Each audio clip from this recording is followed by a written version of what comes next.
1, 2, 1, 2, 1, 2, 1, 2, 1, 2, 1, 2, 1, 2, 1, 2, 1, 2, 1, 2, 1, 2.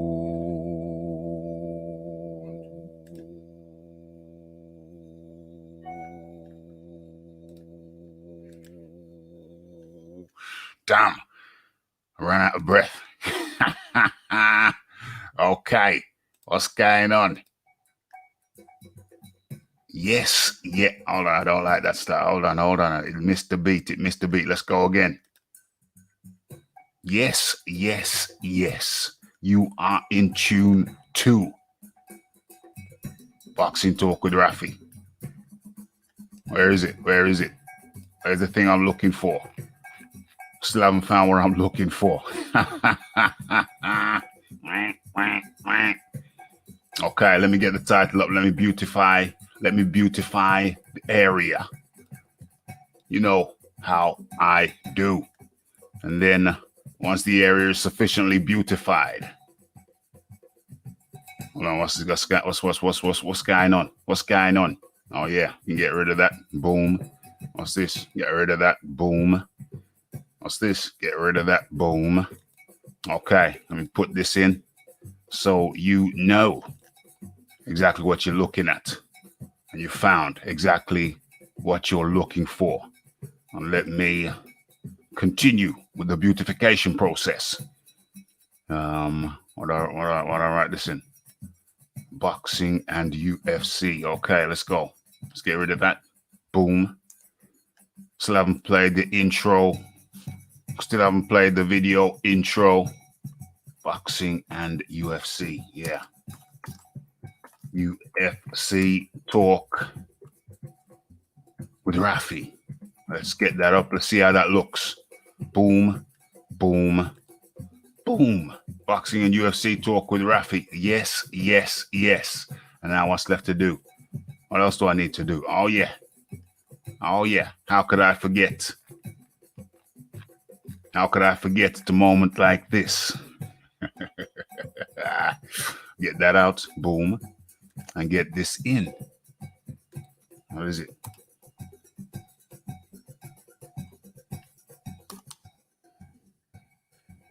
Boom, boom, boom. Yes. That's what we're looking at. UFC versus boxing, same night. What the hell you doing, Dana White? What the hell you doing? What you doing? And let's just drop this in while we're here, and we're allowing the area to populate. So people don't get discombobulate. Let's get the people up in here. Let's get the people. Wake the town and tell the people. Yes. C. You are in tune too. Hold on. Before we do that, let me drop this down like so. Uh-oh. What's that? Where's that? Oh, yeah. Okay. So let's drop this. What? Is this on or off? Oh, I'm in the wrong place. Let's drop this down. Let's drop this down and let us get this. Let's just get this warm in thing underway. So where is it? Is it there? I think that's it. Come on up. How's it looking?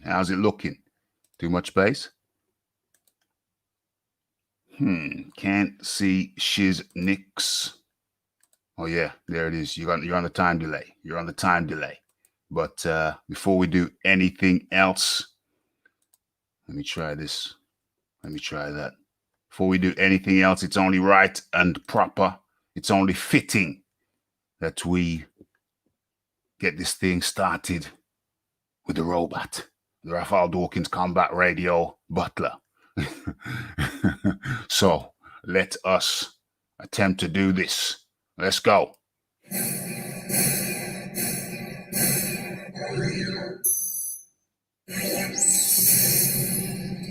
Yes, yes, yes. Boom, boom, boom. Okay, mission accomplished. Managed to start this thing nice and smooth, like real smooth, like. Okay. I think people are beginning to populate the area, so we are good. We are good. You know where you are. Mr. Raphael Dawkins Combat Radio. You know what to do. Like, subscribe, comment, and don't forget to share my shizzle. Join me and share my shizzle. Let us fertilize the earth with Raphael Dawkins Combat Radio shizzle. Shiznix, whatever you want to call it. Okay. Where we at? Let's have a look. Boxing should take on UFC head-to-head, cuddling fest, or stand-up. I know which one I'd rather watch. Okay. That's an interesting perspective, and one which I'm sure is shared by many. But of course, you do know that the mixed martial arts, regardless of which organization we're talking about, you do know that the mixed martial arts, MMA, no holds barred, UFC, call it what you will. You do know that has different stanzas, different stages, different specialists. You know, you got the ground specialist, and you got the stand-up specialist. But of course, to be proficient in the art, you have to be okay, knowledgeable in both phases, both the stand-up and the ground. But okay, let's stop sharing that shiznix. There we are. It was easier than I thought. One click, one touch, one button, one heart, one vision. Okay, so let's get into it without no form of delay, no messing around. Let's go. Where are we going to start, with the boxing or the UFC? I think we're going to start. Can I close that? Can I get rid of that altogether? I think we're going to start with the UFC. Let me share my screen with you. I share this. Boom, boom, boom. Bam. No, there it is. And there we go. There we are. Okay, so let's bring that down a little bit. Okay, so Khabib Nurmagomedov to fight Justin Gaethje in October. In October return, says UFC El Presidente. But actually, I can start the story even better than that. If we go over to Twitter, perhaps this will help give it a little bit more perspective. Where are we? Did anybody even like that? Damn. Let me share my screen. No, not yet. Not quite. Boom. Boom. Let's have a search. I know what I'm looking for. There we are. Boom. Came up immediately. And let's see if we can share this shizzle. Stop that and start this. Where is it? There's Twitter. Are we sharing? Are we caring? Where are we? Okay. As a matter of fact, rat-tat-tat-tat, how rude of me. Let me drop the link in the chat. Just in case. Let me see what's going on. Let me line this thing up nice and sweetly. Boom. Is that good? Yeah, I think that's good. Okay. So, where are we? I'm looking for a specific...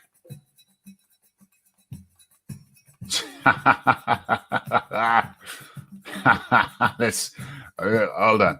Rick Glazer says, I'm honored. The legendary Hall of Fame promoter Frank Warren has just followed yours truly here in the boxing Twitter world. Thank you, Frank. Okay, you know the Raphael's got to get on. Got to get in on this.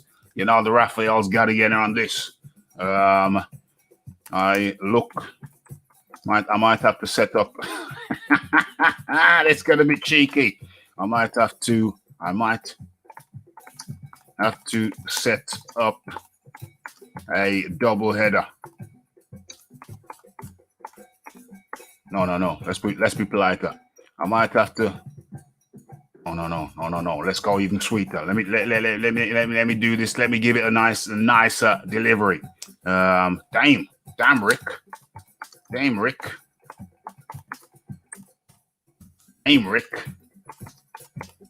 Might have to set up Ask Rick featuring and Ask Rick featuring both Rick and or is it Bricktop and Frank Warren. Stay tuned, folks.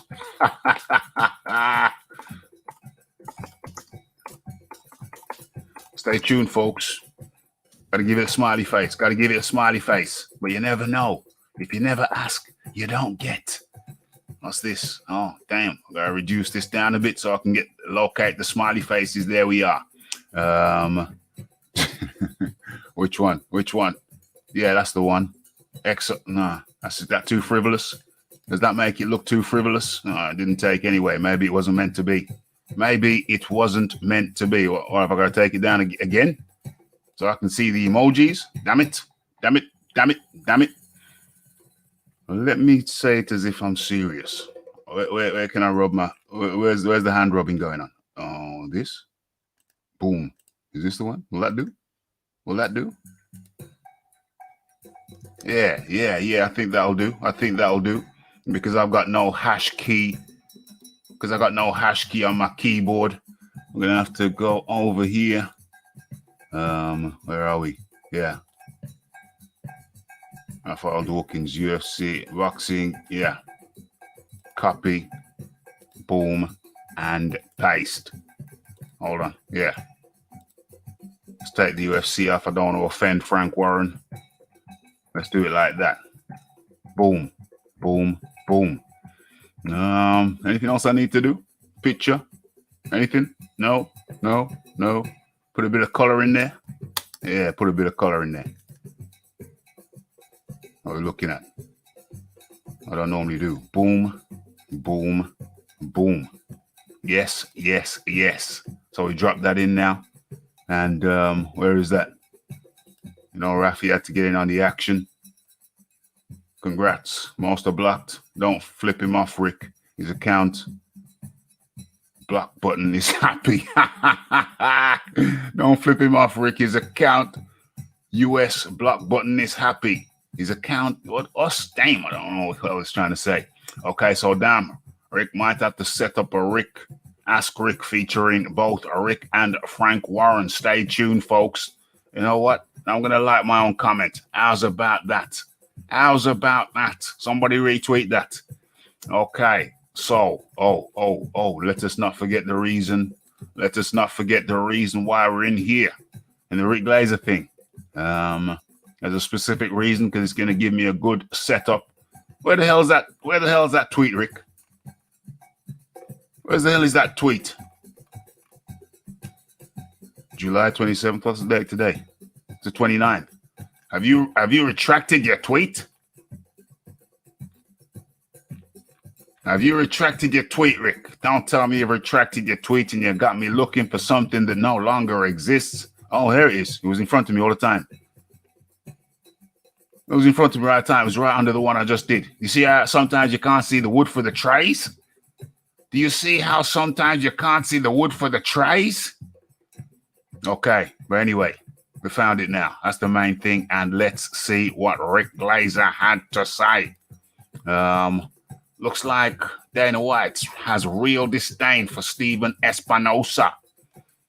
Showtime announces Tank Davis versus Luis Santa Cruz October the 24th on PPV. And Dana White counters for the same night. Khabib Nurmagomedov versus Justin Gaethje on PPV. Davis, Luis Santa Cruz wasn't going too well on PPV anyways. But now it's got a whole lot worse. OMG. Okay, so what do I do here? You know the Rafi's got to get in on. You know the Rafi's got to get in on the action. That's the penguin, by the way. How do I get in on the action? Come on, got to muscle in.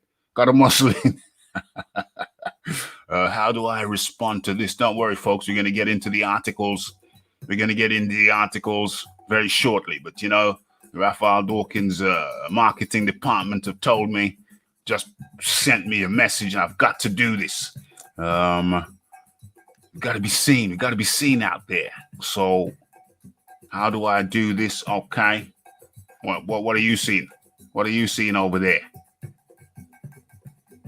He needs to watch his back dealing with John Dealey showing his back, talking about the back. Damn. Well, John Dealey, you do know that the Raphael Dawkins Combat Radio HQ is heavily fortified. You've seen my butler. You've seen the look of my butler. I don't even want to mention how much PSI he can deliver. So if Bricked Up has any thoughts of trying to invade the RDCR headquarters, woe betide the man. Woe be unto the man who could be so audacious. OMG. But let me, I know what I want to do. Let me see if I can collect my thoughts and do this in a smooth and efficient manner. Let me see if I can do that. What is this? Okay, let's see. You're gonna see this in real time, folks. You're seeing the Raphael Dawkins HQ operation in a real time. I think I'm sharing this with you. Okay, we're taking you. Just damn. John Dealey dropping that gangster line. Just a little bit of a friendly advice to you, me old son. Just a little bit of friendly advice to you, me old son. Little pat on the back and the knowing look. And the henchmen at the door and at the windows. Snipers on the rooftops. Damn. OMG. Okay. So let's you're seeing this in real time, folks. The operation, how the operation works nice and smoothly. What are we gonna do? This is real time. Don't worry. We're gonna get into the articles. But first of all, you know, we gotta follow the instructions of the marketing. What the hell's going on? I don't know what's gonna happen. I'm gonna have to reduce it again, aren't I? Yeah. Twitter, sort out your operations, mate. I've got a good guy. I got a guy who's pretty good with computers. So if you need him, just holler at the Rafi, and I'll sort you out, mate. Sort you out. Okay. This is a real. Gotta drop it again. You need my computer guy on the case. Twitter. Is it in? Gervonta Davis versus Santa Cruz on the same night. Yelp. Click to view. Click to view. What else do I normally write? Click to view. Oh. Gotta get the trademark in. Gotta get the trademarks in. Boom. This is a how-to. This is like a how-to. Boom. Okay. So there's my details. Do I need anything else? Click to view. live now. Okay. Live now. I need anything else? I don't think so. I don't think so. I don't think so. I don't think so. Damn, giving away the trade secrets here. Live. I have to cut this section out. Boom. Oh, shizzle. Don't tell me I'm going to have to tag people as well. OMJ. You see, this is a long thing. This is a long thing. You see what I have to go through just to get this shiznix? Just to get this shiznix out? Let's hook Lennox Lewis up on this. Let's hook Boxing Fraternity up on this. Let's go out of order. Let's just line them up and just ping them. Let's just ping them up. Let's go Lance Quagmire. Let's go Ring IQ. Let's go. Who else is my Twitter buddy? Where are the rest of my Twitter buddies? Where's James? Where's James? Where's James? There he is. Let's put James in. Where's AK Jr.? Where's AK Jr.? There he is. Boom. How many have I got? What's that? 3, 6, 7. Who else? Who else do I normally link in? I need 2 more. Let's go. We got Guerrero. Who else? Who else do I normally link in? 3, 6. Oh yeah, let's go Bitcoin. No, let's go. Let's go Red. Oh no, damn! How could I forget? How could I forget? Where is he? Where's JD? Where is JD? There he is, JD. And for the last one, who's going to get the last spot? Let's give that to Kevin. I know I've missed out some people because I've gone in an unusual pattern today just to keep the thing smooth and running. That's 3. That's 6. What is that? 9? 3, 6, 9. Damn, we got room for one more. We got room for one more. Who should that be? Who should that be? Let's go with the root. Let's go. Oh, let's go with the pickles. Let's go with the pickles. Let's go with the pickles. Go on then. Go on then. Go on then. Go on then. Okay, and that is how the Rafi does it live now. Jump in. Live now. Hit the link. Hit the link.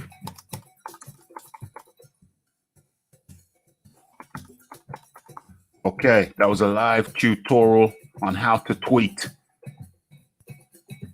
Boom.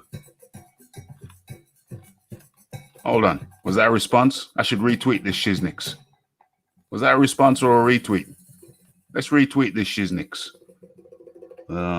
Let's like that, and let's retweet my own shiznix. Retweet my own shiznix. Dana going in on boxing. Dana going in on boxing. Santa Cruz. Same night. Same night. Santa Cruz, Gervonta Davis, and Santa Cruz. I can see what's going on. I can see what it is. I can see what it is. Where is my signature? Damn, I better put some hashtags in on this. I better put some hashtags in on this. Okay. I'm going to get to the articles in a minute. We're almost there. Paste.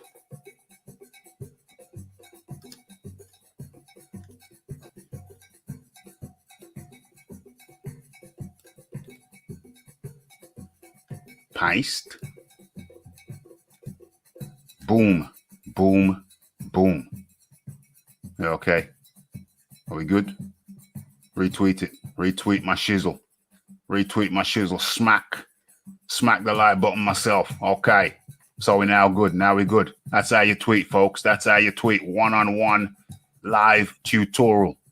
Okay. And so we're good with that. Let's get out of that. Let's see what's going on. Let's see what's going on. Okay. We've done that now. So I am ready to get into this shiznix with you. Okay. Drop that. And where are we? Let's do the roll call before we get into the articles. Let's do the roll call. Okay, so it's the yes, yes, yes from James. It's the boxing should take on UFC head-to-head, cuddle fest, or stand-up. I know which one I'd prefer. John Daly up in the building says, yes, I'm with you on that one. I'm with you on that one. I'm not saying jiu-jitsu isn't highly technical. I'm saying it's crap to watch. Well, you know, I'm a jiu-jitsu man. You know, I love my jiu-jitsu and the various different arts, the judo. You know, I love that shizniks. You know, the Rafi loves that shizniks. But yeah, the ground and pound, the jiu-jitsu, I think you're talking about the wrestling. I think you're talking about the wrestling where they just ground and pound, or worse still, the wet blanket. When you just wet blanket a guy, just lying on him. You know what I mean? It's a great test of strength and skill, but not great TV. Yes, yes, yes. Where we at? Frank Warren, feed him to the pigs. Feed him to the pigs, Errol. Rafi needs to watch his back. Dang. Don't tell me I'm going to have to put on the Kevlar today.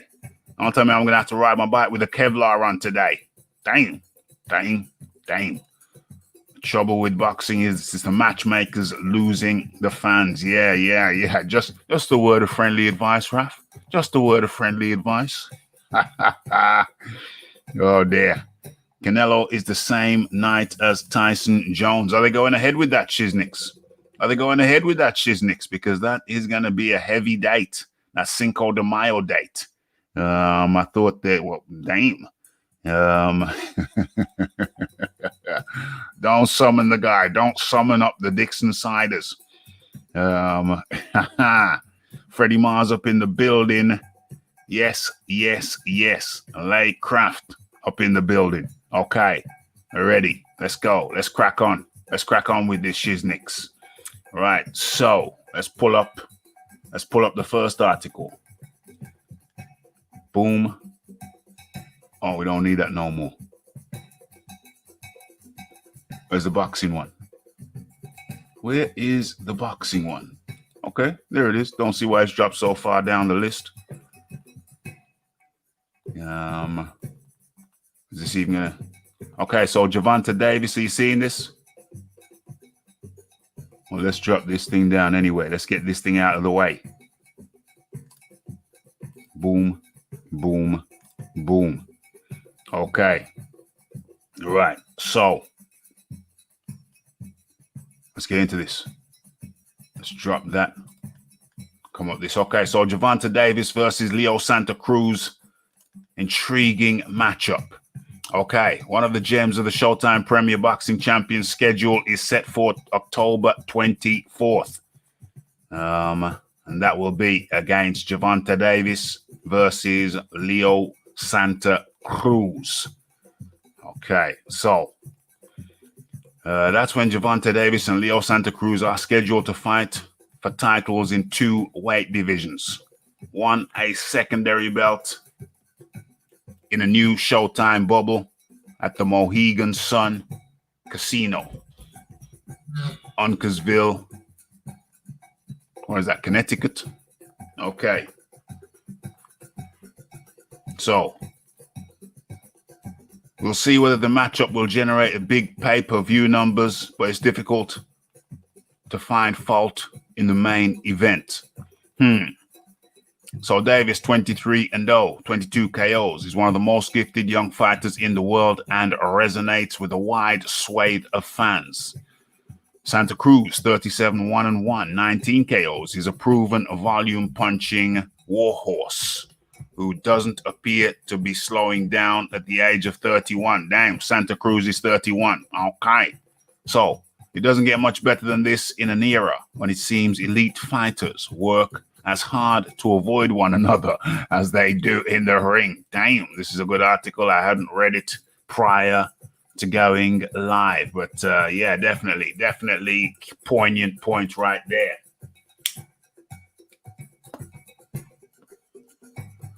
Okay, and I repeat, it doesn't get much better than this in an era when it seems elite fighters work as hard to avoid one another as they do in the ring. As they do to get in the ring. Okay, so there's Santa Cruz there. Okay, looking like a World War II guy. I'll continue reading. Oh, this is gonna give him problems. No.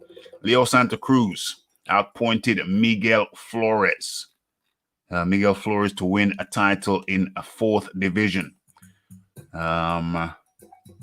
Okay, and there are already good storylines directly relating to the boxing side of the matchup. The most compelling might be that Davis has agreed to a weight limit of 130 pounds, which will allow him to challenge for Santa Cruz's WBA junior lightweight title.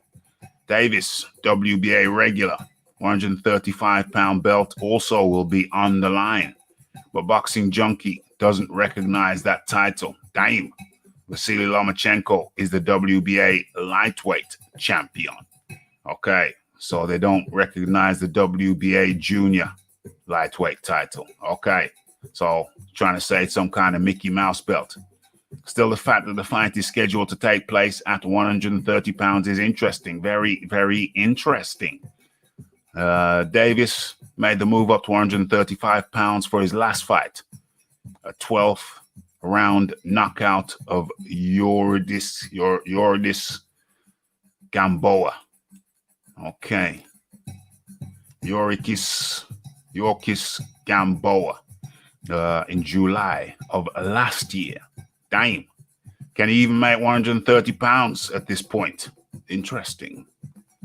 Remember, Davis isn't known for his discipline. He lost his junior lightweight title when he weighed 130 for his first fight against Francisco Fonseca on the Floyd Mayweather Conor McGregor undercard in 2017. He made 130 for his next 3 bouts, but needed 2 tries before succeeding against Hugo Ruiz in February of last year. And he initially weighed 136.2 pounds the day before the lightweight fight against Gamboa. He made weight on his second attempt. So we can see here that just the weight alone, just making the weight alone is going to be an interesting thing to watch out for. He's motivated. I don't think there will be any problems making weight on this one, said Espinosa, El Presidente of Sports and Evening Programming for Showtime. So where we are, I just heard a pop within a second. Where are we? Meanwhile, the fact that the fight will take place at 130 or not 135 probably raises Santa Cruz's chances of winning twofold.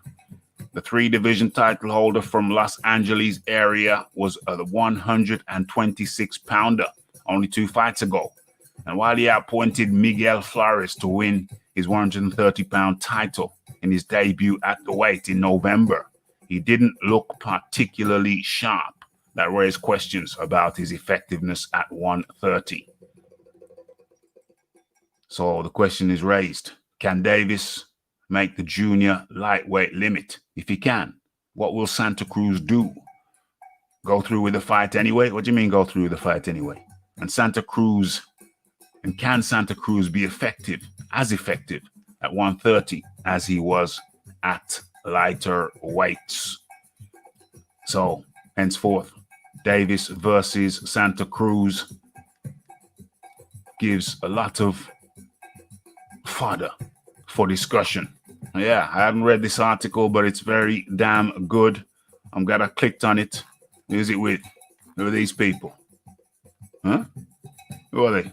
What does it say? Oh, MSN? Okay, I don't know if you use these people, but MSN, I haven't used that since dial-up days.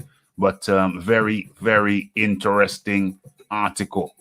Gervonta Davis versus Leo Santa Cruz at 130. And let's head on over back to the chat. Okay, so in comes the man like John Dealey. How are you? Good, thanks, Ralph. You? Excellente, excellente. I actually had my first workout start working again on the weekend. I actually had my first proper workout in the gym yesterday. I was a bit concerned about getting back into general population because the last 3 months for me it's been like living somewhere in the forests of Mount Montana. You know, everybody's been somewhat isolated. Yes, you do bump into people, but it's been drastically less than normal. So I was a little bit concerned about coming out from the woods of Montana and then mixing in with general population again. But it was quite surprisingly, I found it surprisingly mellow. I just jumped back into it it was like a fish in water. Yeah, that's good. My gym's been open. I've been going into the gym. Okay. But to be honest, I've got more or less enough at home to train properly at home. Mm-hmm. Mm-hmm. So I'm actually considering. That's a new development. A lot of people are talking about the same thing. A lot of people. Well, I've got like 147.5 kg. Right. Yeah. That's enough. That's enough to be getting on with. Well, more or less. And I've got a pull-up bar. So yeah, I can pretty much, with the bands that I've got, I can do all my cable exercises as well. So at the height of lockdown, I was actually overtraining a bit. So I had to ease off because I didn't have anything to do. That's a good thing. That's a good thing that you could actually overtrain at home. That's a damn good situation. Yeah, but I've been going to the gym and mine's dead. There's nobody in there. I'm a bit shocked. It's quite shocking. It's quite shocking. The big thing that they had for me was a good range of boxing bags. And they've taken them all down. Oh, no. To space out all the weight equipment so that they can meet the rules. Oh, no. So it's made me a bit, Yeah. Am I going to just get rid of my membership altogether? A lot of people are saying the same thing because a lot of people, habits have changed. Everybody assumed that when the gyms opened, everybody would flood back. But that doesn't appear to have been the case. I think people are falling into new habits. Training is a habit, and people are falling into new habits, have fallen into new habits. And so there hasn't been the rush back to the gym. I think it's going to be a nice trickle, though. I think it's going to be a nice trickle back. What's the mask situations in the gyms? Well, to me, I think people should be wearing masks in the gyms. No one's wearing one in mine. Very few people were wearing them. I wore it for a bit. I wore it on occasion. I had it around my neck. I put it on, put it off, put it on, put it off. On the cardio, I took it off. On the non-cardio stuff, well, I put it on in between sets primarily. I just put it on and took it off, put it on. It was always around my neck. Sometimes if I was talking to somebody close, if somebody approached me to talk, I just keep a distance or just put the mask on. If there was a few people that I was talking to coming different directions, I just slipped the mask up.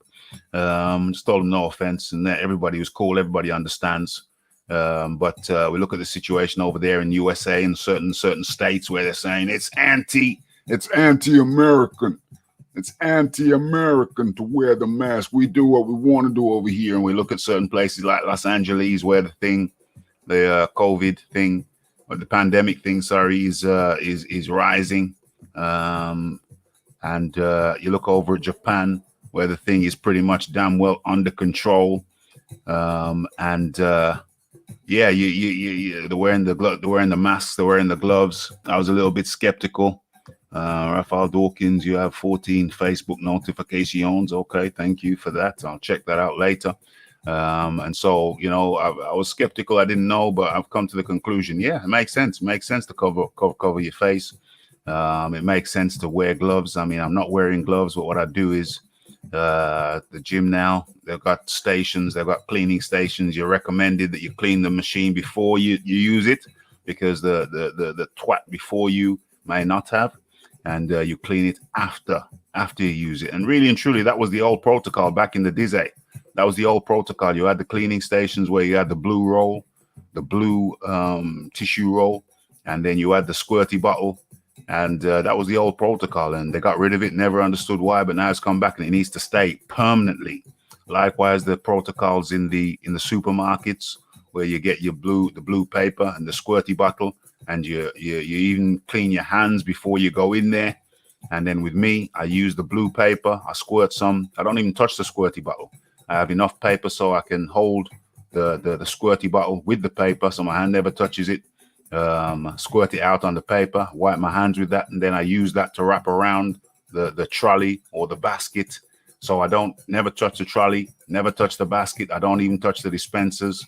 And I think that's the protocol which needs to continue. The things have to be clean. You can't go around not cleaning baskets, not cleaning trolleys. It's just simply unhygienic. And I think certain protocols should be maintained. What you got to say about that, John? Well, sure. I've got to. Well, the thing is, if you have no exposure to bacteria, your immune system's not going to be very good. I hear that. So if we completely sanitize everything, then there's a new illness. Yeah, then we're going to die. Be more devastating. We're going to die. We're going to die. So I think it could actually be self-defeating. Yeah, my counter to that is that you're still getting bacteria when you touch money. You're still getting that necessary. Well, I don't really ever touch money. It's one of the few things I ever touch. Everything's on my card now. Yeah, I hear that. But I think in general, how often do you walk around with cash in your pocket, Raf? I always have some change. I always walk around with change. I guess I need to. I've just always got my plastic. And these days, if I've got a tiny purchase, you can still use. People went to use your card now because of COVID. So yeah, that's true. That's true. There's actually no barrier for that. There's no barrier for that. Yeah, I mean the smallest purchase I've ever made is probably a paper anyway. So that's like 85p. 85p. What's that? 85p for what? Birmingham Mail, Raf. Oh yeah, okay. You still buy newspapers? You buy newspapers? Occasionally. Okay, damn. James is old school with the newspapers.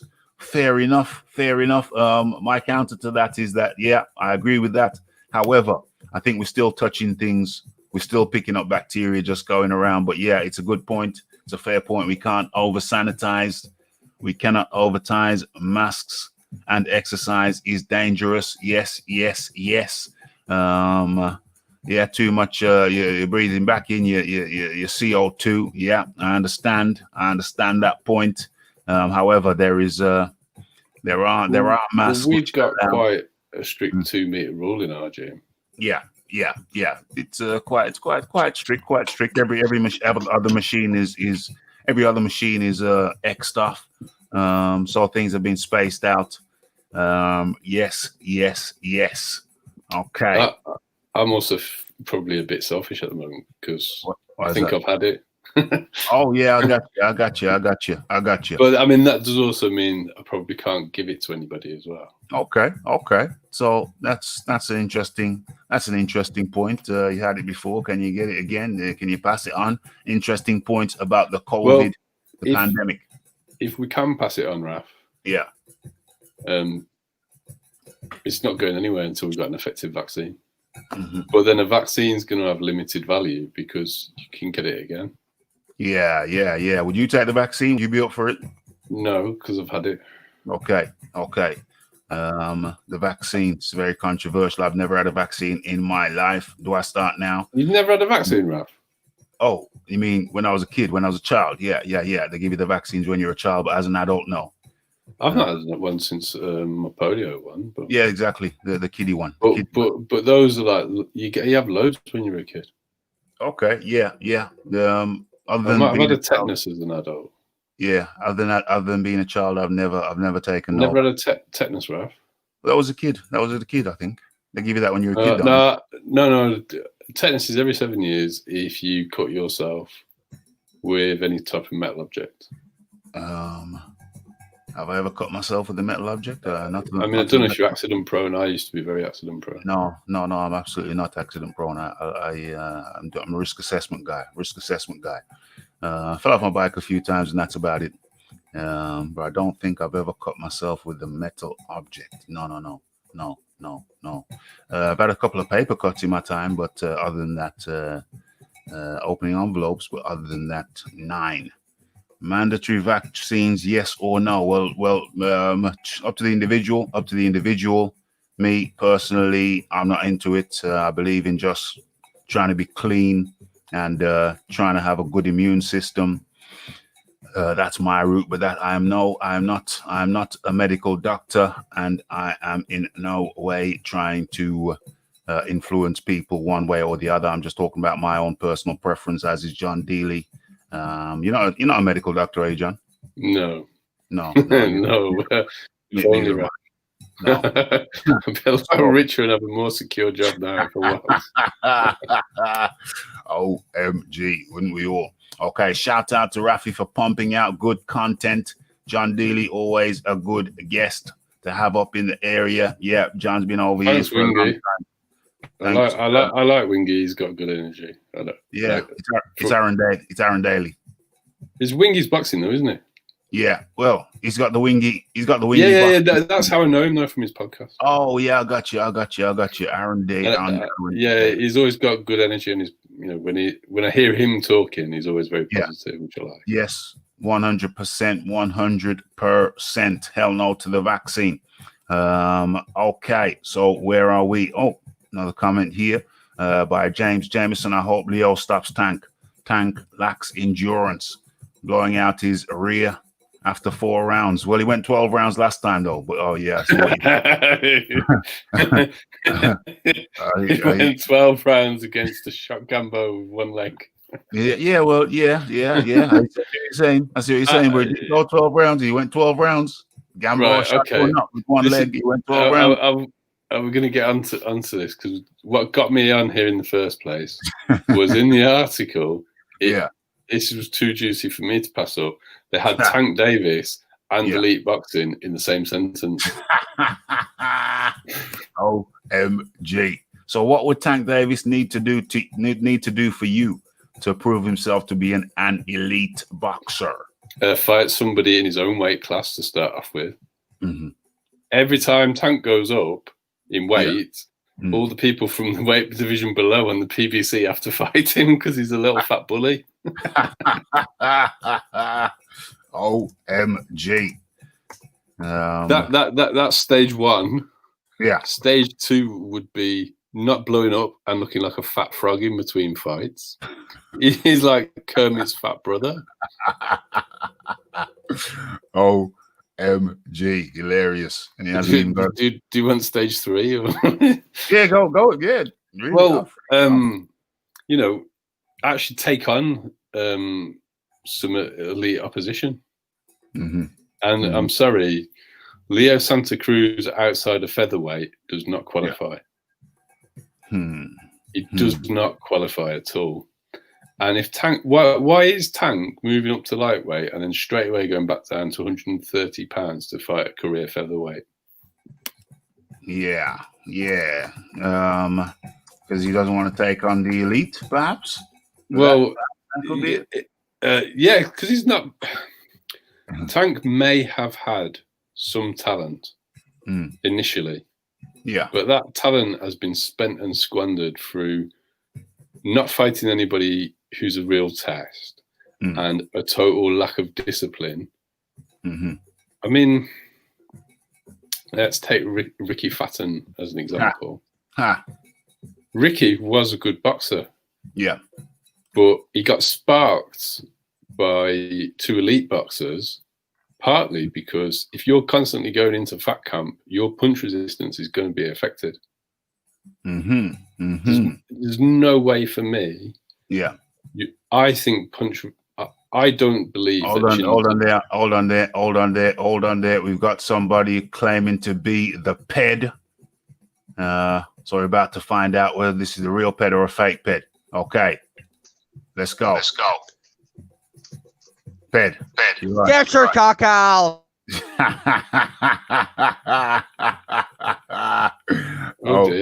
Gee, that was Dixon Siders. Dixon, you've been on too many of your own. You've been drinking your own cider, mate. You've been drinking your own cider. Okay, John D. Lee. Okay, carry on, John. So I'm just composing myself after that that infantile interruption. Do adult men spend their time doing stuff like that? I find it well, clearly, we've got. Well, let me jump on. You talking my name? Let me do. A fake ped is up in the area. You need to do a bit more research, Dixon. I could tell it wasn't the real one.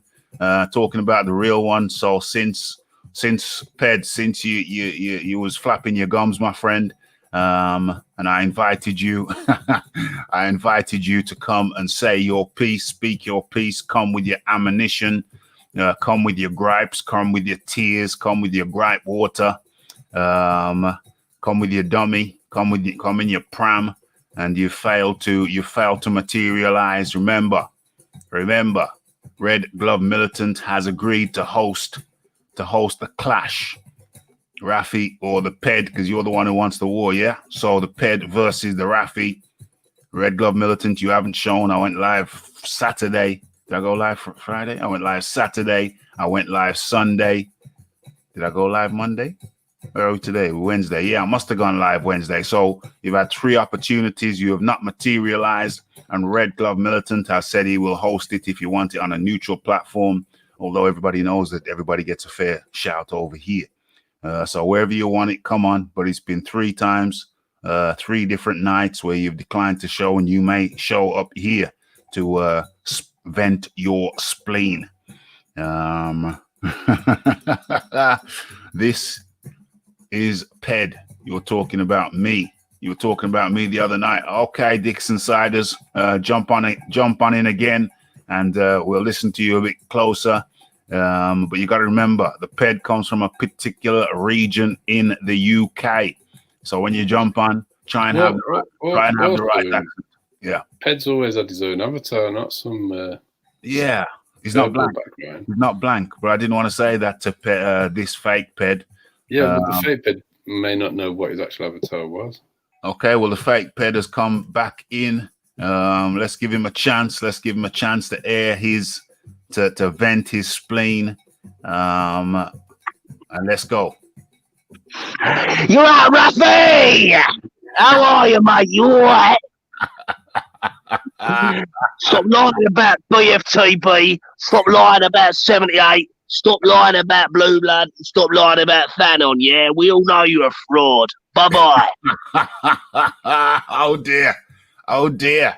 The Ped has come. The fake Ped has come and gone with the fake accent, the fake Ped with the fake accent, with the fake lyrics. I don't know, mate. I don't think that's the right geographical region. So I don't think that's the right accent. No, I don't think he's from the southeast. Yeah, I don't think so at all. I know. In fact, I know where he's from, and he certainly don't come with that accent and that raspy. What is it? Some kind of fake Arthur Daly? Or is it some kind of fake Arthur Daly? I believe it was an attempt at a Cockney accent. OMG. I hope that isn't what's his name now? David David Mason. No, he's not that creative. David Mason is not that creative or versatile. No, I haven't really seen David Mason for a very long time. David Mason has gone underground. David Mason is in his bunker. If not David Mason, come on. I think he's in the safety room, Raf. David Mason has got the button there to call the guards in should he need them. David Mason is in I don't know. David Mason is in his safe place. But okay, the fake Ped, can you just get the hell on out of here? And matter of fact, let's block the fake Ped. Let's permanently ban from studio. There you go, fake Ped. Come in under your real name as Dixon Siders. OMG. Okay, John Dealey, get your shots off, mate. Get your shots off. Okay, so Ricky Fatton. Yeah. When he stepped up to elite opposition, had his clock completely cleaned. Yep. And a large part of it, for me, in my opinion, is the fact that he was going into training camp grossly overweight. And a fat camp is a recipe for reducing your punch resistance, in my opinion. Yeah. I'm not of the belief that chins are constant. Mm-hmm. I think that a lot affects your punch resistance. Mm-hmm. There's two things I don't believe that. I don't believe that being a puncher is completely made by God, and that someone who starts off with no power can't develop power. Right. And I also don't believe that you can't develop your punch resistance as well. People are always better than other people at different skills. There are always different levels. Yep. But these things can be improved quite a lot. I think cardio fitness improves punch resistance a lot. And I believe technique vastly improves power. And a good way to mess up your punch resistance is blowing up in weight in between fights. Yes. Yeah. That's not going to help at all. That's not going to help at all. Okay, is this the real El Jefe background, or is this the fake El Jefe? Let's have a listen. El Jefe, is that you, or is it Dixon Siders? Yo, Raph, let's go catch some souls, man. Yeah! Wow. Let's ban that one. Jeez, my ban list is getting ridiculously long. It's like I've got a concern. If this gentleman has got some family or friends, if he's not prepared to go voluntarily into psychiatric care, I'd consider using the sectioning options. Yeah. I think that's good. I think that's good, sound, solid advice. Dixon Siders, good, sound, solid advice. Book yourself in, my friend. Book yourself in. Go and get some type of intervention. Just for your own sake. Just for your own sake. You need a safe room. Dixon Siders. That's the best recommendation we can give for you. So, in summary, John Dealey. So, Gervonta Davis has never proven in any way, shape, form, or fashion that he is an elite boxer. His last performance proves the opposite. Right. He's also billed as the mini Mike Tyson, and yet he can't take out a one-legged fighter in less than 12 rounds. Uh-oh. He can't make weight because he has no discipline. And he avoids fighting any form of competition. This is someone who turned down a fight with Tevin Farmer. Yeah. That's crazy. Absolutely mad. Gervonta Tank Davis. He's missing out. I prefer to call him the little fat frog. The Gervonta Fatten. I'll go with Gervonta Fatten. The reincarnation of the Fatten. I actually think Ricky was better because Ricky at least got in the ring. Ricky wasn't afraid to get in the ring and test himself against elite opposition. That is true. Ricky may have been self-limiting with his lack of discipline, but he didn't have the huge yellow streak up his back that we see on Gervonta. Damn. Well, when's he ever faced a puncher?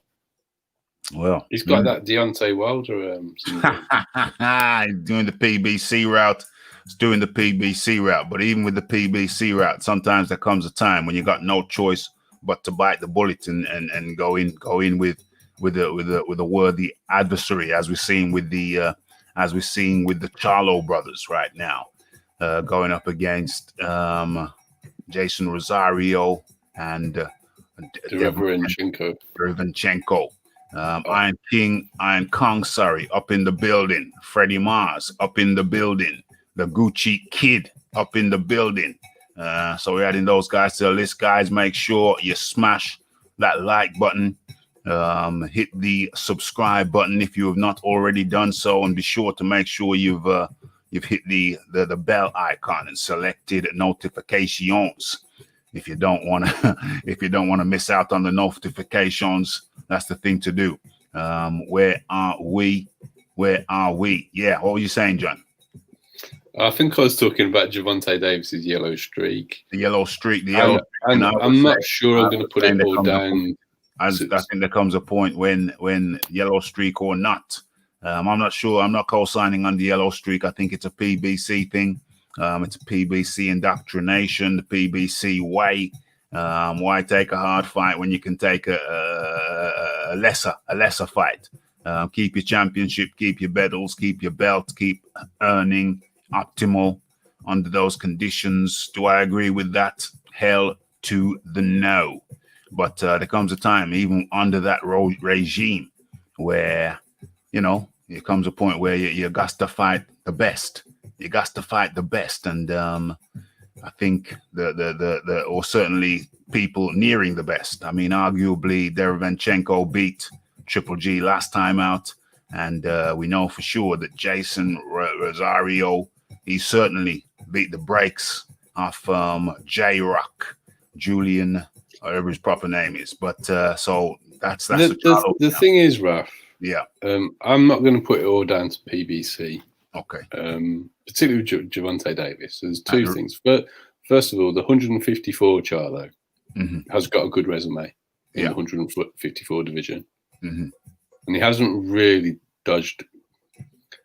Say he didn't fight Lara, but other than that, he hasn't really dodged anybody. Yeah. As opposed to Gervonta. Gervonta doesn't even fight people in his own weight class. That's why I'm saying he's got a yellow. Tank Nation up in the building. Tank, sorry to upset your Tank, but Gervonta Davis, pound for pound, I can't co-sign on that, Tank. I can't co-sign on that. We're talking about a man who doesn't even have a fully fledged title at 135 pounds. Yeah, that's right. And he's now fighting for a super featherweight title against a featherweight. Damn. It ain't looking good. It ain't looking good at all. It's consistent. Move on from there. He's the only PBC fighter doing this. Dragging the small guys up to his weight class. He's done it at every single weight class he's been in. That's why I say he has a yellow streak up his back. Damn. Because he won't fight someone in his own weight class. No, do you think that's Tank, or do you think it's his handlers? Is it Tank? Don't care. The fighter has to take responsibility at some point. And it's his whole career. Yeah. James Jameson makes an interesting point. The lack of opposition left Wilder defenseless when a real test came to town. Well, going slightly off topic, I completely agree with that. And it's one of the concerns. Where's PBC? Still the same? No. It's not all PBC, though, because what I was going to say was it's one of my concerns about Daniel Dubois against Joe Joyce. Which is? That Daniel's defense is terrible because he hasn't fought any credible opposition. Did you see? Well, hold on. What's his name was credible opposition, was he not? The Gorman fella. How? Well, the Gorman fella, he was highly touted. They were forward. He was highly touted by who? By Fish Eyes. By Fish Eyes and probably a few Billy Joe Saunders and Fury fans. Well, it was them, yeah. And what on earth has Nathan Gorman ever done? What has he ever done? And what has Nathan Gorman ever shown to anybody to suggest that he should even be in the heavyweight division? Nathan Gorman, if he had a disciplined diet, would be a cruiserweight. He would, yeah. He's a 6'2" guy. What's he got? He's got like a tiny reach. Yeah. He's got like 70. Is he a 76-inch reach or less? Yeah, it could be around that ballpark. He may have some skills, but he has no evidence of any punching power. He's been highly touted. He was being highly touted, even highly touted on the back throughout even in the betting, amateur career. Even in the betting, he was highly touted, Raf. Yeah, he was. But I predicted that Daniel was going to knock him out. Yeah, when I looked at his fights, because I watched quite a few of his fights before, and he showed a complete devastating lack of power. Yeah, and his dimensions as well. He's not a heavyweight. Well, he's a cruiserweight that is too lazy to make weight. That's what he is. OMG. Well, can anyone tell me any different? Well, no. I mean, no. However, what I can tell you is that when that fight was made, when that fight was announced, it was very close. It was very close in the fans. The fans were very close. The fans were saying, a lot of people did, and I think there's a contingent of people who support fat boxers for whatever reason, and ultimately, not being in good condition. And I'm sorry, if you're overweight, you're not in good condition. There's you don't have to be aesthetically beautiful to be in good condition. Absolutely not. But let's have a look at Nathan Gorman. If you get a picture of him up now, Rafi. Yeah, look. And you find me another sport outside of Olympic weightlifting, outside of the 110 kg plus category, where you see. Well, all right. There's 3 sports: hammer throwing, Olympic lifting, shot putting, and discus, where you will see people with that type of physique. Yeah, and that's just all 3 of the other sports. That's just the women. All 3 of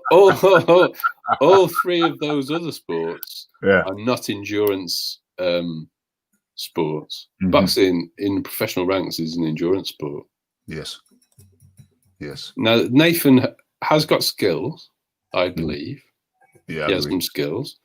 But in the professional ranks, when you've got to go more than 3 rounds and power is a factor, I mean, look at that.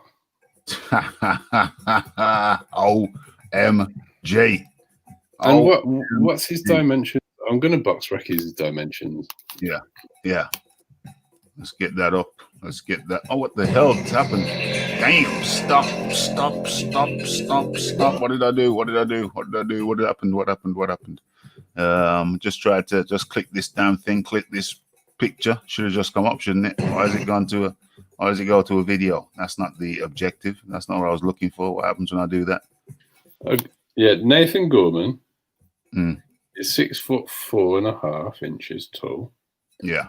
With a 73-inch reach. He's how tall? 6'4"? According to BoxRec. But the important point is he's got a 73-inch reach. That's a T-Rex reach. T-Rex. It's full T-Rex. That's T-Rex. And he's not. He may have a skilled back foot game, but I ain't seen any inside fighting from Nathan. Yeah. Would Dubois versus Gorman be equivalent to AJ versus Dillian? People give AJ credit for Dillian, so why can't Dubois get it for Gorman? No, because it's not equivalent. How is it not equivalent? Because Gorman was not ranked within the British. Was it for the British title? Was it for the? I think so. I'm sorry, but I never had believed it was a 50-50 fight at any stage, and I was proven to be completely correct. Yeah. I would actually say the current fight between the 2 of them. No, it was for the English title, wasn't it? English? Is that what it says? I'm going to check it as well. I'll check that. Okay. So what I would say is that Dubois, I mean, Gorman was highly touted amongst the fans and the industry guys. I said it was kind of 50-50. I edged it towards Dubois because I thought Dubois had the heavier hands and he could hang with him in the actual boxing. I thought it was for the British title, Rafi. The British title. I thought Dubois had the jab. I thought Dubois' jab would be sufficient to line him up, and I saw some crisp 1-2s. Basic crisp 1-2. The left followed up by the right, and he killed him with the 1-2s. Dubois killed Gorman with the 1-2s. And so I'm not sure how we got here. I can't remember how we got here. Well, this was me taking us down this rabbit hole because of the comment that James Jamieson made about poor opposition. Now, AJ gets a lot of his credit for fighting Dillian based on what Dillian has done after the fight. He didn't necessarily get it during the fight time frame. So immediately afterwards, people were doubting AJ's chin because they saw him getting hurt by Dillian White. That's right. So if Daniel beats Joe Joyce in convincing fashion, for me, that would be on a level with what AJ did against Dillian, in my opinion. Repeat that. Sorry, I missed that bit. I think if Daniel beats Joe Joyce in convincing fashion, I would credit that on the same level that I would give AJ credit for the Dillian White victory. I think that's much more of a test. I see it as a 50-50 fight. I know a lot of people think that Daniel's going to blow through Joe Joyce, but this is the first time that Daniel's actually going to be giving up height and reach to an opponent. Hold on, did you just say you see it as a 50-50 test? Yeah, I do. Yeah. I think it's going to be a lot closer. It's going to be a lot closer than people really think. I also think that there's a misconception going around about Joe Joyce. I think you agree that he's slow, but I think he's slow. I've heard your take on it. Yeah, my take is slightly different. My take is this: if Joe Joyce was so slow, which is the general consensus, everybody thinks that. 99.9% of people think that Joe Joyce is slow. But my thing is this: if Joe Joyce was as slow as people, I'm not saying he's Bruce Lee quick, but my take is if Joe Joyce was as slow as people think he is, how come he keeps hitting people in the face?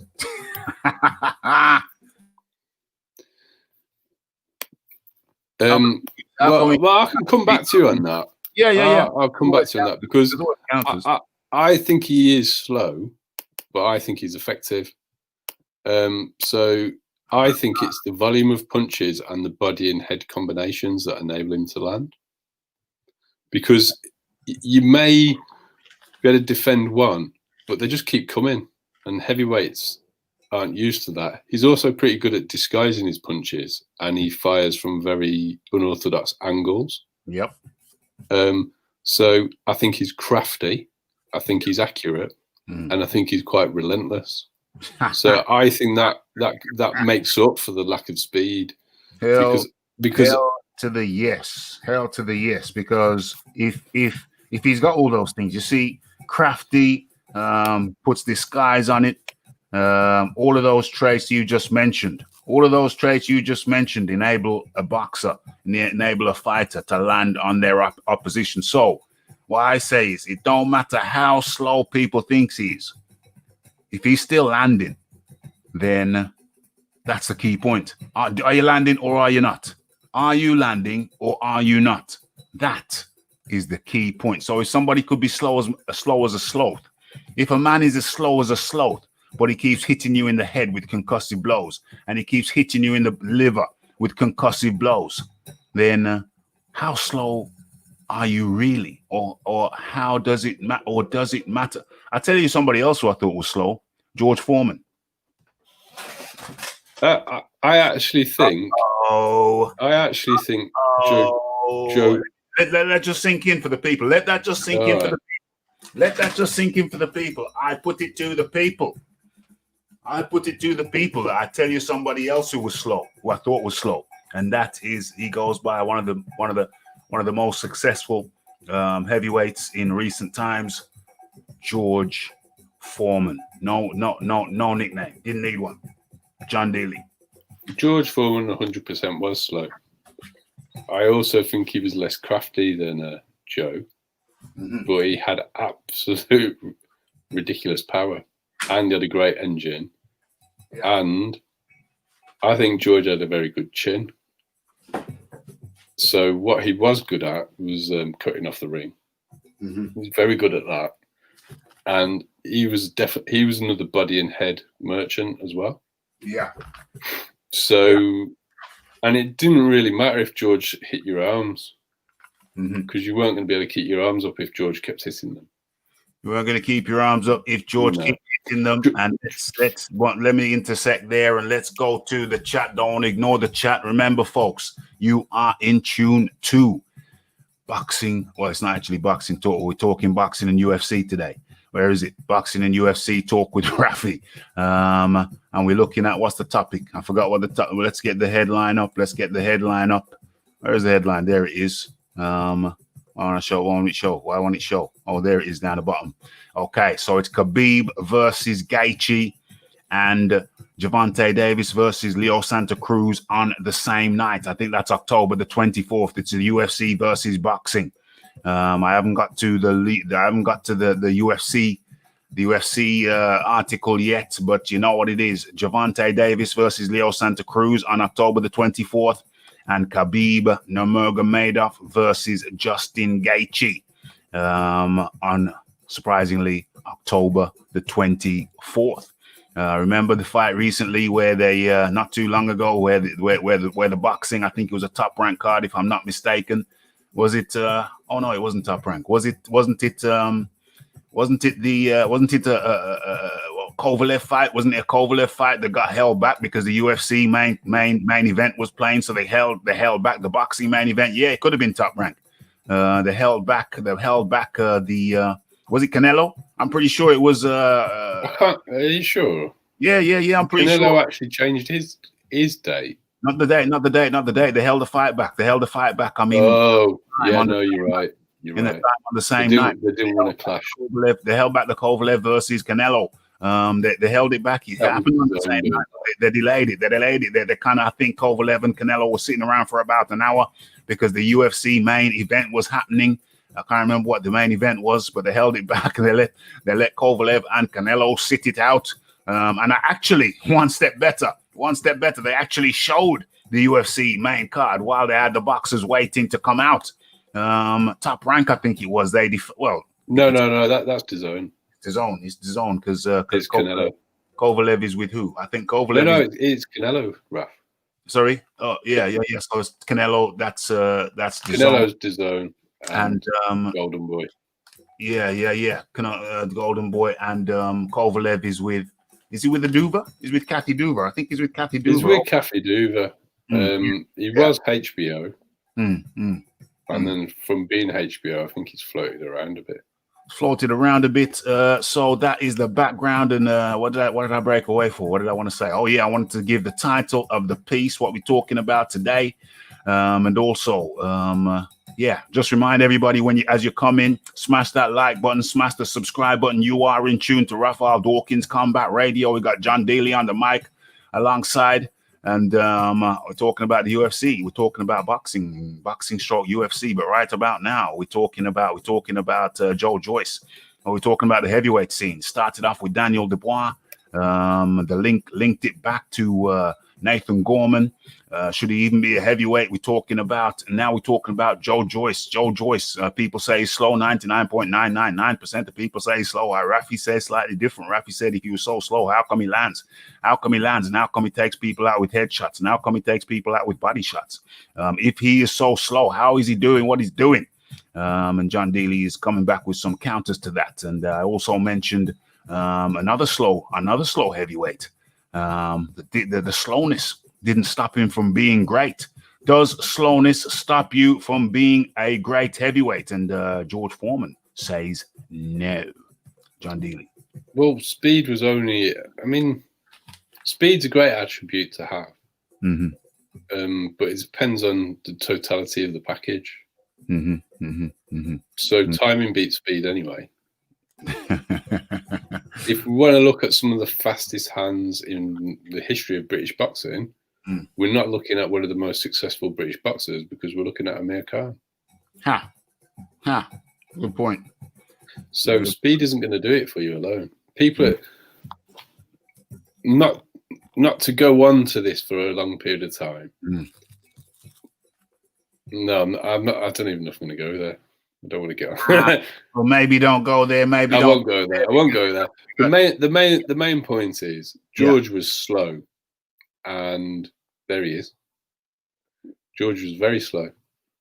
It made no odds because George didn't really matter where he touched you. It was going to hurt. Yeah, absolutely. I accidentally dropped off there. Yeah, you looked a bit puzzled when we saw a bit of FaceTime. So a bit of a puzzled Rafi. OMG. But what I was saying, Raf, was George didn't need speed because if he touched your shoulder, your arm,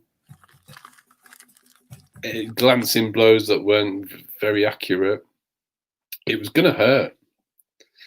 The most amazing thing for me about George Foreman and his success isn't actually how slow he was. It's the fact that he didn't have particularly good punching technique. Yeah, yes, that too. And if you look at Joe Joyce is kind of like George Foreman without the devastating power. Joe Joyce without the he finished finished Wallish in 2. It's the accumulation of punches. And I don't think that pound for pound he hits anywhere near as hard as George. No, I think Jennings might agree with you. Okay, so we're moving on. We talked about speed. We've talked about punch variation being the ticket, and we've also mentioned that Joe Joyce versus Daniel Dubois is closer to a 50-50 fight than some people are prepared to acknowledge. Okay, so Tank Nation says, I'm not a fan of heavyweights. Okay. Joyce is a solid, every punch is heavy. Where are we? Yes. The prudent man is up in the building. Foreman was slow, but had good hands for defense. Tank Nation says, I can't see Wilder losing to a fat Ruiz, and Deontay boxes like a tom girl. You can't see that. Well, okay. I'm not going to go into that right now because we've got time restrictions, time limitations. I wanted to go for an hour, but we're 1:20 now. So I think we kind of got in the last 10 minutes. I don't want this to go to 1:30 over 1:30. Okay, I've drank Raffia. No, it's no time scale with all his left fingers. No problem. It's no problem. I still got time for my bike ride. I still got time to write. Well, I got to write up the Rick Glazer thing. The Rick Glazer thumbnail, though I'm going to do a simple one now. I think one picture, one picture. Just put the title on the picture. Upload the show, and then get out on my bike and get a little bit of exercise in. A little bit ride down. And then I've got a tennis game tomorrow with someone who's very serious. So that's gonna be. I've only just got back into it in the COVID period era. You got a decent reach. I've got a ridiculous reach. I've got a crazy. Okay. So whilst you may not be as tall as Nathan Corbin, you have more of the 73 reach. I've got a crazy reach. So yeah, I've got to get useful for tennis, that right? Hey, it's useful for a lot of things, my friend.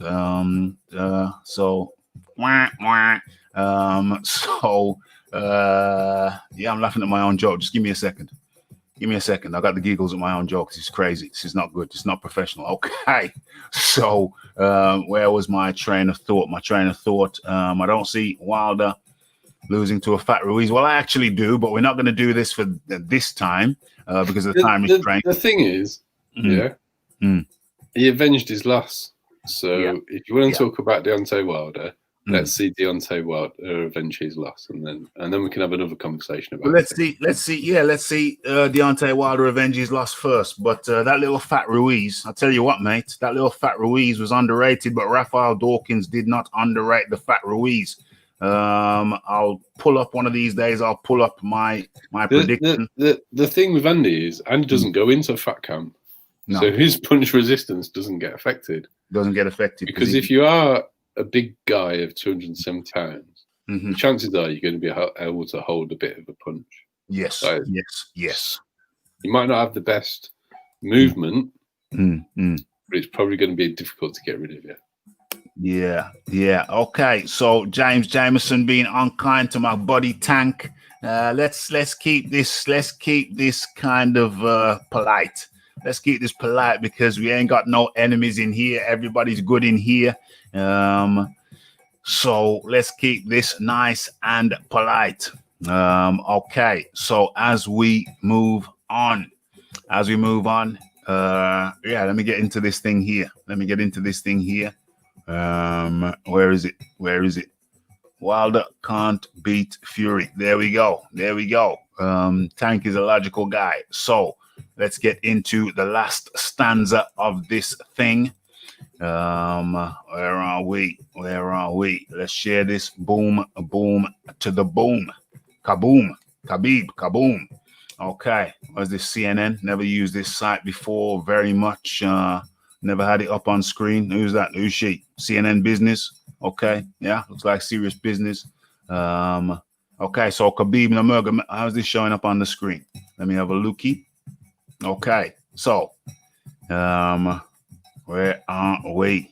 Fury is the king of the heavyweights. Well, that's yet to be determined, but it's an interesting hypothesis, and I'm sure there are for and against arguments to that. But remember, I'm going live later on, 9 p.m. UK time, 4 p.m. Eastern, and 1 p.m. over there on the Wild West.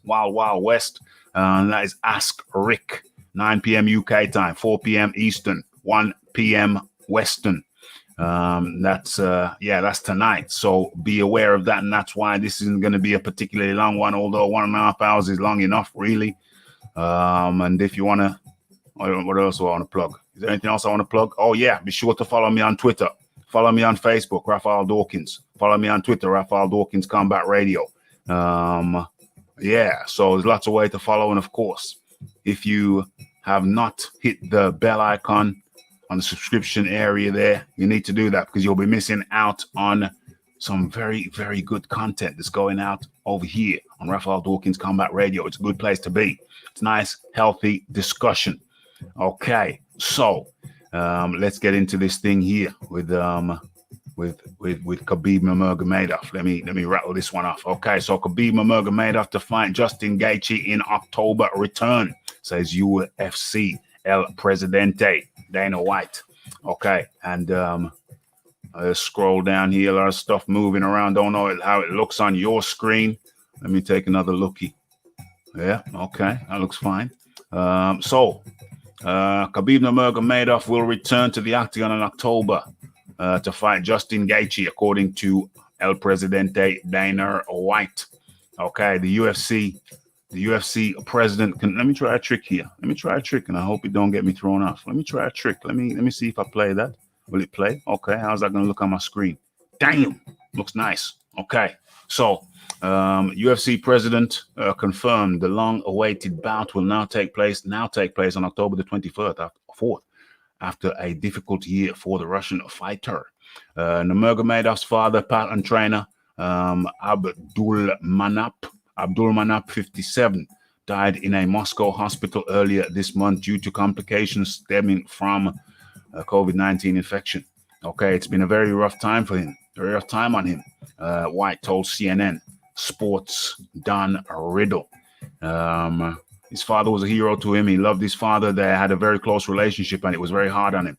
CEO of Dominance MMA Management, Ali Abdelaziz, who represents both Nurmagomedov and Gaethje, did not immediately respond to CNN's request for comment. The fight's going to happen. There have been rumors that regaining the reigning lightweight champion, Nurmagomedov, might retire from the sport following the death of his father, but his team had previously said he would return after a period of grieving. What we got here? Although White did not reveal the location of the fight, let me stop that there. Although White did not reveal the location of the fight, he said he was confident it would go ahead this time after it was initially slated for September. It's going to happen. I'll tell you right here, right now, that fight is going to happen. Due to the ongoing pandemic, White organized the UFC bubble on Yas Island in Abu Dhabi to host contests. Okay, how much longer does this go on? Okay, just got another paragraph or so. Okay, let's do this. Let's go the whole way, whole hog. Between July 11th and July 25, Fight Island hosted a selection of bouts, including Kamaru Usman's victory over Jorge Masvidal to retain his welterweight crown. Boom. To maintain his welterweight crown in UFC 251. Nurmagomedov was also due to fight Tony Ferguson earlier this year, but the fight was called off because of the pandemic. The Russian has been poised to fight Ferguson 5 times since December 2015, but the bout has never happened due to injury, illness, or people simply not making weight. Let's get it right. Let's get it right. Let's not try and whitewash this thing or sugarcoat this thing. The Russian has, So Gaethje replaced Nurmagomedov and fought Ferguson in May, beating him in the 5th and final round to secure the interim lightweight title. Okay, so that's the story of Nurmagomedov and Justin Gaethje, scheduled to fight on October the 24th. Yes. So I don't know. It's been a tricky one. I mean, my good buddy Rick Glazer, who I'll be talking to later on tonight, said that or intimated that the tickets weren't selling too great for Gervonta Davis and Santa Cruz, and it's a PPV, as we know. And now the UFC has been doing big numbers during this COVID pandemic era over there on Yasser Island, over there in Abu Dhabi. That's by Saudi Arabia. And now they've got the added problem. For that boxing PPV of having to go head-to-head with the UFC on a card that will be, quite simply, for any MMA fan, that will be must-see TV.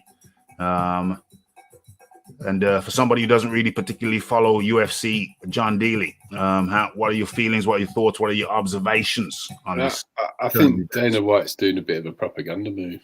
Oh, because he hasn't picked the competitive card to go head to head with. Mm-hmm. Yeah. So pick the weak card. Yeah. So he's doing a bit of a Gervonta Davis. he's bringing somebody up from the lower weight classes to bully him on figures. Yeah. So that he can say that he's wiping the floor with boxing. Damn. Because head to head or not with UFC, I actually don't know how much difference it's going to make. Because it's going to make. We know it's going to make enough of it. We know it's made enough of a difference. Where they stopped the previous fight to get the main event off. Yeah.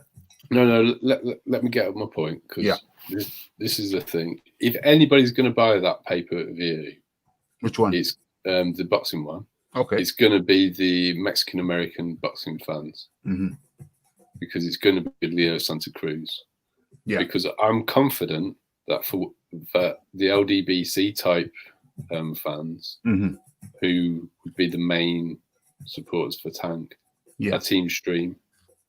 I'm very confident on that, which is why none of these guys that they support ever do well in pay-per-view numbers. So what I don't know, Raf, is whether the Mexican boxing fans are big UFC guys as well.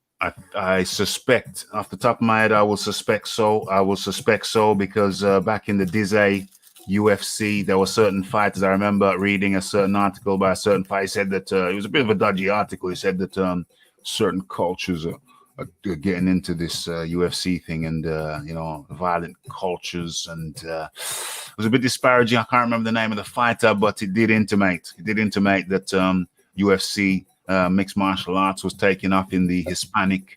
I know it's big in Brazil. Yeah, well, there aren't that many Brazilians in America, are there? Really? It's massive in Brazil. That's some say luta livre, Brazilian terms. Luta. What's the other one? Vale Tudo is a Portuguese term. Well, Brazilians speak Portuguese, and it's anything goes. It's massive in Brazil. But yeah, I also think that it's big in the Latino communities of America. They did have a Latino Mexican guy with brown pride tattooed over his chest in the form of the first Mexican heavyweight champion in the UFC, and his name went by the name of Cain Velasquez.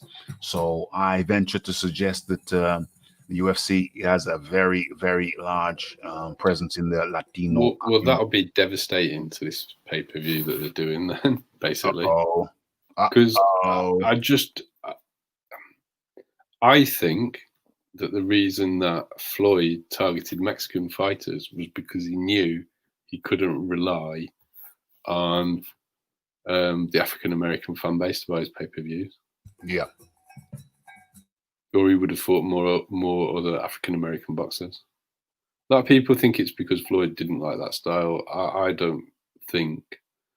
I think Floyd would have beaten the other good fighters of African American heritage in the welterweight division at the time he was fighting. I think Floyd was just the best of his era. That's my. I mean, people can disagree. That's fine. Yeah. But Tank hasn't got a following because he hasn't done. Floyd, before he became the A-side, beat the previous A-side. He beat Oscar De La Hoya. Oscar De La Hoya. No, Tank hasn't ever fought anybody, let alone beaten anybody. He hasn't had good figures at all. Yeah. And they're trying to turn this into a Mayweather-esque pay-per-view in that you've got the African-American versus the Mexican. But Floyd had already beaten the big Mexican name in boxing, the biggest name in boxing at the time, in Oscar. Yes, indeed. Yes. So, yes, I don't know how much Leo Santa Cruz moves the needle because he hasn't done anything since he beat Carl Frampton in the rematch. It's a good point. It's a damn good point. So it'll be interesting to see how. But I think it's a bit cynical of Dana White to pick this pay-per-view. Well, whoever accused Dana White of not being a crafty. Yeah, exactly. Operator. But that's what I'm saying. I think he's trying to win a bit of a propaganda war with it because he's not taking on the really competitive pay-per-views. Because as far as I understand it, Khabib's the biggest star in UFC at the moment. Is that right? Or am I right? Yeah, he's one of them. He might Who be. else is John Jones? You got John Jones. You got who's at heavyweight? You got Stipe, but he's not really the massive draw. You got Stipe. You got Daniel Cormier, who beat Stipe, and then Stipe came back and beat him. So Stipe is a heavyweight champion again. You got Stipe at heavyweight, Stipe Cormier at heavyweight. You got John Jones at light heavyweight. Who's at middleweight? That's Adesanya, originally from Nigeria, now New Zealander. And you got Whittaker there. The middleweight division now is absolutely cooking. Is actually cooking. There's so many guys up there now. And down there you got down at lightweight you got Nurmagomedov. You've got Justin Gaethje. You've got Jorge Masvidal, the Cuban American. But yeah, Nurmagomedov is probably the biggest name, right? Well, of course you got Conor McGregor. When he decides to fight, he says he's retired right now. He's picking his spots. He's got that Floyd. He got a taste of that Floyd money. And so. Out of the active fighters you've mentioned, the only two I've heard of is Khabib and John Jones. Okay. John Jones beat Cormier a couple of times. Daniel Cormier. Damn it! I should have some pictures up. Okay, let me pull up some pictures of these guys I'm talking about as we come to the close. So yeah, John Daly, continue. So my main point is he's putting on an extremely competitive and strong UFC card. Against an incredibly weak pay-per-view card on boxing. So I think he's picked it so that he can say how much better UFC is doing than boxing. A bit of a propaganda war. Well, that's okay. All's fair in love and war. That's right. I haven't necessarily got a problem with Dana White doing it. However, but from the outside looking in, I wouldn't be reading too much into UFC destroying this pay-per-view card because I think it was destined to be a flop in the first place. Yeah. And if it was destined, and if it was going to be better, if the numbers were going to be better, then now with this UFC card featuring Nurmagomedov versus Justin Gaethje, that could make things that what can am I looking at here? You're looking at Daniel Cormier, the African American gentleman, beating the sporty gentleman. Miyoki. Yeah.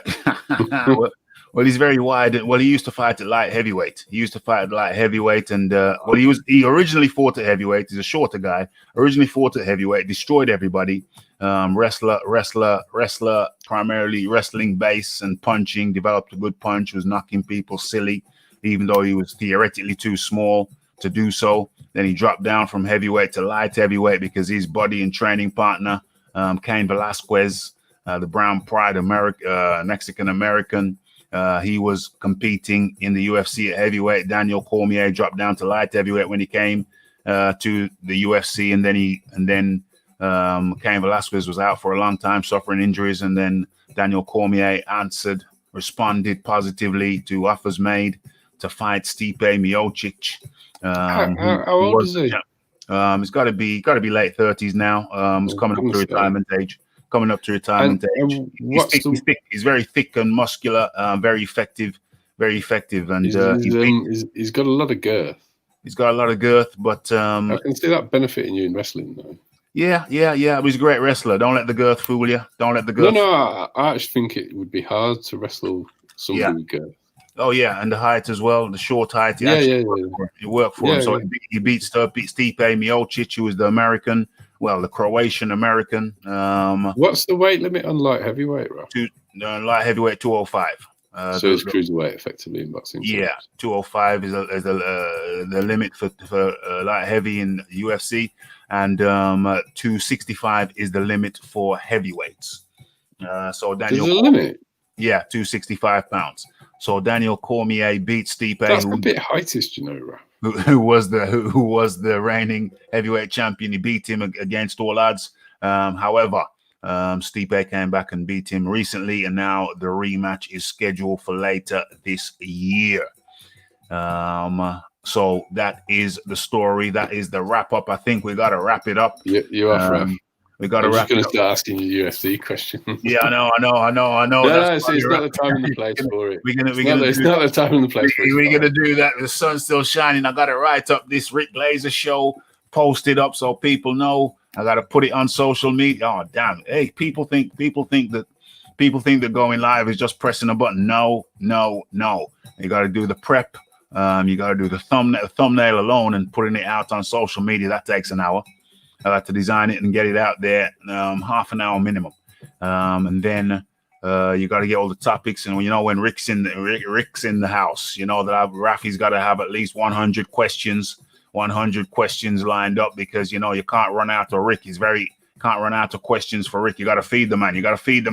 Prior planning, Rafi. Prior planning, 100%. That's so it's not just a question of pressing a button for anybody who's misguided. It's not just a question of pressing a button and then going live. There's a lot of shizzle one has to do. But anyway, I think we've chopped it up nicely. I think I need to change the visuals here as we go out with the. As a matter of fact, rat-tat-tat-tat. Matter of fact, if I just cancel that, I can surely and simply just show the people the thumbnail. Picture.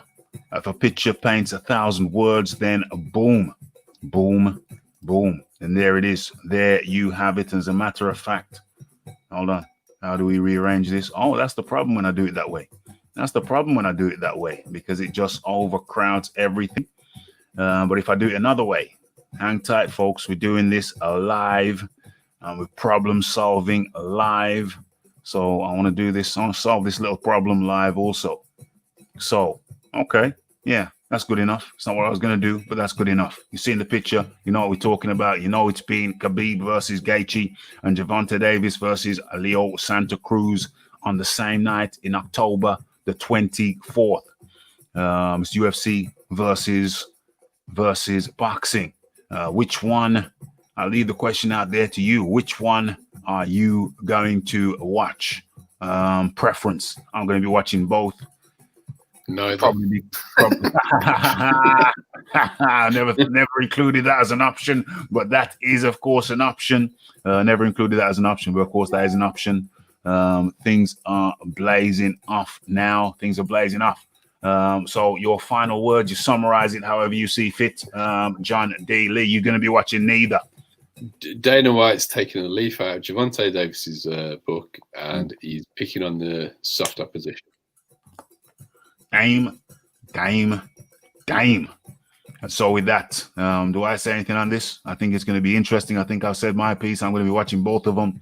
I'm interested in both of them. Both of them are going to be interesting to me. And you know that it's going to be covered on Raphael Dawkins Combat Radio. I'm going to be covering. I probably will watch the boxing on YouTube afterwards. Yeah, I'm going to be staying up for that. I'm trying not to stay up. But on the other hand, you know, it's Raphael Dawkins Combat Radio. So really, I should be paying more. I would have thought you'd be staying up for the UFC anyway, wouldn't you? No, I try not to stay up these days. I just value good sleep. The value of sleep is not to be underestimated. Yeah, it's not to be underestimated. Recuperation, recovery. That's what we're dealing with now. That's what the RAF is dealing with now. And so I think we've chopped that up very, very nicely and thoroughly. Those are finely diced onions. We have before us. The sun's still out. Rafi's got to do another hour indoors. He's got to get a bike ride in. I don't think I'm going to do the gym today. Simply too busy. Just get the bike ride in, and that will be that. And so, John D. Lee, it has been a pleasure chopping it up with you. And we're going to talk again shortly during the next daytime thing. You're working during the live nighttime shows now. No, I'm asleep.